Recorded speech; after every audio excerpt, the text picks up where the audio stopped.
CVV number for any card not present transactions on the net, which is where it is most vulnerable, you have additional authentication. So the steps which has been taken is largely to address that vulnerability. But whether your PCI DSS, whether they recommend that such kind of things should not be printed, any of the passwords should not be printed on the card. It's as good as writing your... No, it doesn't say that you should not print CVV number on the card, because that's your identity. Okay. So it will not say, but it says that it has to be protected. If CVV number cannot be stored anywhere, any merchant or retailer or anybody else, they cannot store that CVV number. Or if it is transferred over the wire or the net, it has to be end-to-end encrypted. That's a requirement of the standard. Okay, we will have some more questions later on. I'm sure we'll run out of time because we have the other speaker waiting as well. So before the question, just comment on whatever the other gentleman asked. Actually, there are some best practice guidelines that as soon as you receive the card, memorize or store the CVV and scratch out the CVV or tape the CVV so that it is not visible. Yes, there are. There are some best practice guidelines normally that as soon as you receive the card, you memorize the CVV and scratch out the CVV. As you are being communicated a password separately, like that CVV also can be... I don't know why the hell it should be there on the card. No, yeah. I mean, you are supposed to do all that. But how many of us do it? We can't, we don't do. We don't do it. Very different. No, I think as Ashit covered in his session as well, there are certain do's and don'ts related to how you manage your cards. I think he covered some of those.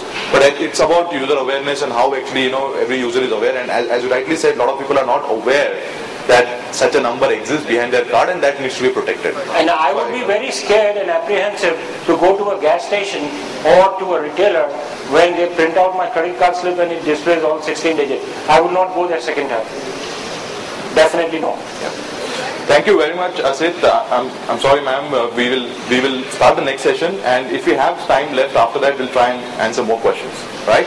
So I'd like to invite Nikhil Donde. He's the Associate Director in PricewaterhouseCoopers. And as I mentioned in the beginning of the session, he's going to talk about how we can look at compliance such as PCI DSS or Sarbanes-Oxley and how one can have a more integrated approach towards ensuring that you apply those in a very coherent way within your organization.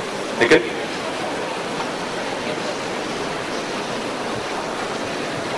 Thanks, Vishal. Thanks, Ashit. One thing which which set the tone basically for my session is Vishal's opening discussion about what he feels about risk management and compliance, and having the requirement of integration in his organization as well. And the second thing which set the tone by ensuring that there is a huge requirement around PCI DSS in industry, around banking and retail, and one more compliance requirement which has stepped in and people will have to react to it. As it is, we are all dealing with a whole host of such requirements, in various industries and on various functions and in various functions. So that's one thing. And third thing, which actually was a good thing also for my session right now, is that the questions have already started pouring in. That means we can try and have this particular session, the next 20 minutes or so, slightly more interactive. And the reason for that is that I am not going to present something which is standardized. It's a thought process. It's something which is highly debatable, and something which is your views are equally important as are the panelists over here and me or my organization. So having said that, let me step into a very short agenda, and if you could permit me, I will move freely over here and speak to you. I have a very short agenda over here which deals with having to establish a need for an integrated framework towards governance, risk and compliance. Some perspectives that we'll bring in, what the regulators think, what the industry thinks, and what we as consultants think about an integrated framework, and some potential benefits which may be accrued out of it. Now, who all in this hall think GRC is a pain in the real wrong side over here? Governance, risk and compliance, or compliance perspective personally, is a pain for you to deal with. Anybody? Everybody thinks that it is a it's a cakewalk to have a compliance in their organization. Yeah.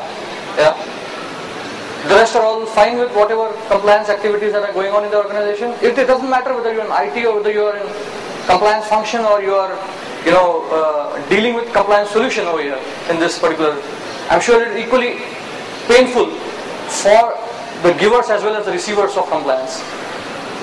It is painful, but it's a requirement. It's a requirement. I mean, at this time we are only dealing with a question which is whether it's a real pain to deal with. It is a pain. There's no doubt.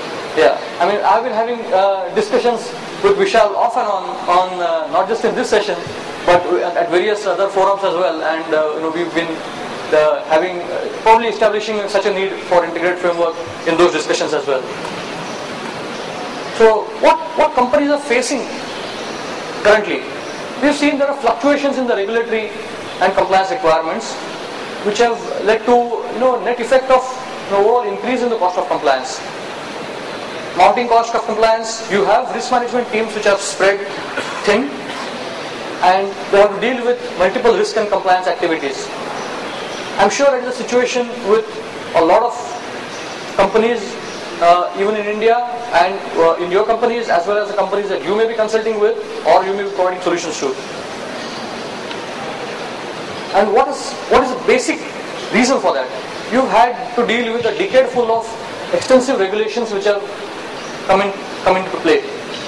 We did not have this kind of a situation in the prior decade, but with the internet opening up, liberalization and various frauds and stuff which have happened, people have actually stepped into a situation where, or regulators have stepped into a situation where they have extensively provided compliance requirements to the industry, and some of them were also adopted by industry by themselves.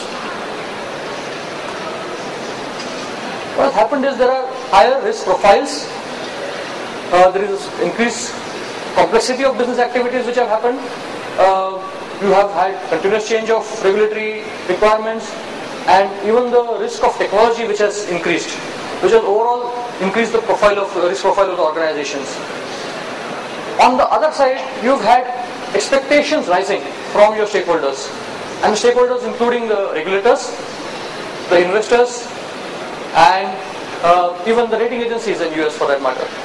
As a consequence, you've had regulatory enforcement actions which limit acquisition strategic plans, depressed market values for certain organizations which have not been able to deal with compliance requirements, even certain places financial losses and damaged reputations.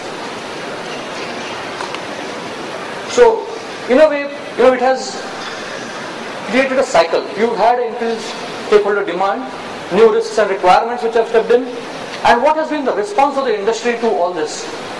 There is a PCI DSS requirement which we just talked about, for last half an hour, that there is a new requirement and retail industry and banks have to deal with it. Potentially, what is a typical response that an organization which will come out with, which will have to deal with this requirement do? They will probably ask the existing internal audit or risk management or the information security oversight function within that organization, then tell them that this is a new requirement, this is a new deadline, and you have to deal with it. And you have to ensure that by this deadline, I want to get a third party, somebody like a consultant or whatever, to come in, he will audit it, or maybe an agency who actually certifies, who will audit it, and I want a clean report. And then it is left to that particular function to deal with it. That function is already existing and has certain requirements to be catered to in the organization. So what does that function do? That particular group do? It hires a couple of more people and tells them that these are the tasks that you need to do. Or the easiest way, it hires a consultant and tells them that this is what I want to be done by this deadline. So that when my certification comes up, my audit comes up, I want a clean report. So what has happened is, instead of looking at what is existing, what is already I am catering to from that particular compliance, I am not saying all organizations.